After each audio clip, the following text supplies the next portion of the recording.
ലോകവീക്ഷണം, ഇവ രണ്ടും നമ്മുടെ ചിന്താ രീതിയെ സ്വാധീനിച്ചു. അപ്പൊ ഇതിൽ നിന്ന് ഭാവനകൾ ഉണ്ടാകുമ്പോൾ ഭാവനകളിൽ ഏറ്റവും പ്രധാനപ്പെട്ട കാര്യമാണ് ചിന്താരീതി. ചിന്താരീതി, ഇതിന് തോട്ട് പാറ്റേൺസ് എന്ന് വേണമെങ്കിൽ പറയാൻ. തോട്ട് പാറ്റേൺസ് ചിന്താരീതി. ഈ വിശ്വാസ രീതിയും ലോകവീക്ഷണവും നിങ്ങളുടെ ചിന്താരീതിയെ സ്വാധീനിച്ചു. ആ ചിന്താരീതിയെ സ്വാധീനിച്ചതിനാൽ നിങ്ങളുടെ ചിന്തകൾ നിങ്ങൾ പരിശോധിച്ച് നോക്കുക. ഭൂരിപക്ഷം ആളുകളുടെയും ചിന്ത നിഷേധാർത്ഥകമാകുന്ന ചിന്തകളാണ്, നെഗറ്റീവായ ചിന്തകളാണ്. ചിന്താരീതിയെ സ്വാധീനിച്ചു. ചിന്താരീതിയെ സ്വാധീനിച്ചതിനാൽ നിഷേധാർത്ഥകമാകുന്ന ചിന്തകൾ, നെഗറ്റീവായ ചിന്തകൾ. എന്റെ ജീവിതം ഇങ്ങനെയായി പോയല്ലോ, ഞാൻ മാത്രം ഇങ്ങനെയായി പോയല്ലോ, എനിക്കിനി ഒരു ഐശ്വര്യം പ്രാപിക്കുവാൻ കഴിയത്തില്ല, എന്റെ ശരീരം കണ്ടില്ലേ, എന്റെ തലമുടി കണ്ടില്ലേ, എന്റെ കണ്ണ് കണ്ടില്ലേ. ചിന്താരീതി നിഷേധാർത്ഥകമാണ്. വിശ്വാസ രീതിയും ലോകവീക്ഷണവും നിന്നെ സ്വാധീനിച്ചു. നിന്റെ ചിന്താരീതി നെഗറ്റീവായിരിക്കുന്നു, നിഷേധാർത്ഥകമാകുന്ന ചിന്താരീതി ആയിരിക്കുന്നു. ചിന്തകൾക്ക് ഒരു പ്രത്യേകതയുണ്ട്.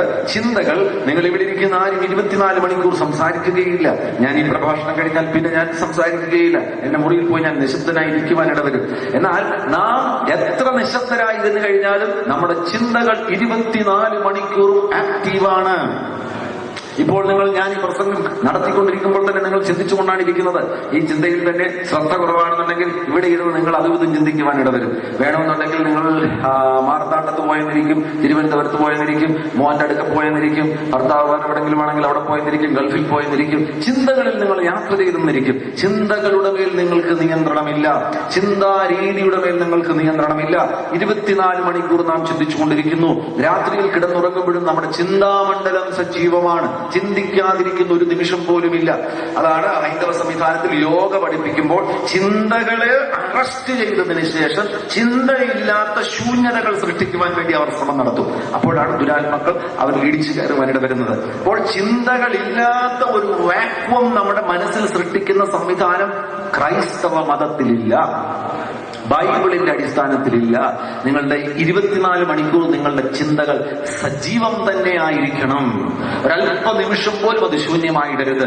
പക്ഷേ ആ ചിന്തകൾ എന്തുകൊണ്ട് നിറയ്ക്കണം? സാക്ഷാത്തായ ചിന്തകൾ കൊണ്ട് നിറയ്ക്കണം. ഇവിടെ ഇരിക്കുന്ന നിങ്ങളിൽ പലരുടെയും ചിന്തകൾ നിഷേധാർത്ഥകമായിരിക്കും, നെഗറ്റീവായിരിക്കും. എങ്ങനെ അറിയാം? പരിശോധിച്ചു നോക്കിയാൽ മതി. ഇപ്പോൾ അല്പസമയം നിശബ്ദമായിരുന്നതിന് ശേഷം ചിന്തിച്ചു നോക്കുക.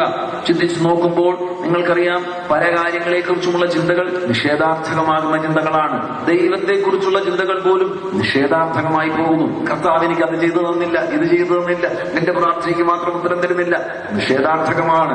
നിങ്ങളെക്കുറിച്ച്, നിങ്ങളുടെ ഭർത്താവിനെ കുറിച്ച്, മക്കളെ കുറിച്ച്, ആ കൊച്ചിനൊന്നും പഠിക്കത്തില്ല, അവൻ നന്നാകത്തില്ല, അവൻ ശരിയാകത്തില്ല, ഭക്ഷണം കഴിക്കത്തില്ല. നിഷേധാർത്ഥകമാണ്. അങ്ങനെ ഭൂരിപക്ഷം ചിന്തകളും നിഷേധാർത്ഥകമാണ്. ഈ നിഷേധാർത്ഥകമാകുന്ന ചിന്തകളെ നിങ്ങൾ സാക്ഷാത്തായ ചിന്തകളാക്കി മാറ്റണം. ഇതൊരു വലിയ പണിയാണ്. ശ്രമിക്കുകയാണെങ്കിൽ നടക്കും. അത് കമ്പ്യൂട്ടർ അറിയാവുന്നവർക്ക് കമ്പ്യൂട്ടറിന്റെ ഓപ്പറേറ്റിംഗ് സിസ്റ്റം മാറ്റുന്നത് പോലെയാണ്. നിങ്ങൾ ഇതുവരെ ഉപയോഗിച്ചിരുന്നത് വിസ്റ്റ ആകുന്നുവെങ്കിൽ, അല്ലെങ്കിൽ നിങ്ങൾ ഇതുവരെ ഉപയോഗിച്ചത് പ്രൊഫഷണൽ ആയിരുന്നു, വിൻഡോസ് പ്രൊഫഷണൽ ആയിരുന്നുവെങ്കിൽ പുതിയ വിൻഡോസ് 7 ഇറങ്ങിയിരിക്കുന്നു. അതിനെ നിങ്ങൾ ഫോർമാറ്റ് ചെയ്തതിനു ശേഷം വിൻഡോസ് 7 നിങ്ങൾ അതിനകത്ത് ഇൻസ്റ്റാൾ ചെയ്യുന്നത് പോലെ നിങ്ങളുടെ നിഷേധാർത്ഥകമാകുന്ന ചിന്തകളെ ഫോർമാറ്റ് ചെയ്തതിനു ശേഷം നിങ്ങളുടെ ചിന്തകളെ ദൈവത്തിന്റെ വചനത്തിന്റെ അടിസ്ഥാനത്തിലാക്കണം. Hallelujah, praise the Lord. ഈ ചിന്താരീതിക്ക് മാറ്റം വരാതെ ആന്തരിക സൗഖ്യം ലഭിക്കുകയില്ല.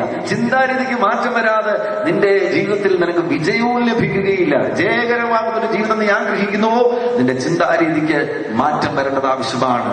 Thought is the talking of its soul. Thought is the talking of the soul with itself.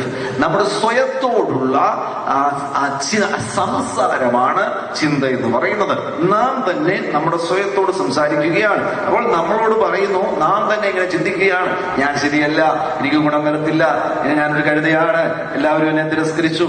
അങ്ങനെ നീ ചിന്തിക്കുകയാണെങ്കിൽ നിന്റെ സ്വയം, നിന്റെ സെൽഫ്, നിന്റെ ഈഗോയ്ക്ക് കേടുവരികയാണ്, നിന്റെ സെൽഫിന് കേടുവരികയാണ്. ഈ ചിന്ത വന്ന് ഒരു കല്ലുകൊണ്ട് നിന്റെ വ്യക്തിത്വത്തെ, നിന്റെ അഭിമാനത്തെ, നിന്റെ പേഴ്സണാലിറ്റിയെ കുത്തുന്നത് പോലെ, ഇടിക്കുന്നത് പോലെ, തകർക്കുന്നത് പോലെയാണ് അതിന്റെ വ്യക്തിത്വത്തിന് കേടുവരുത്തുവാനിടവരും.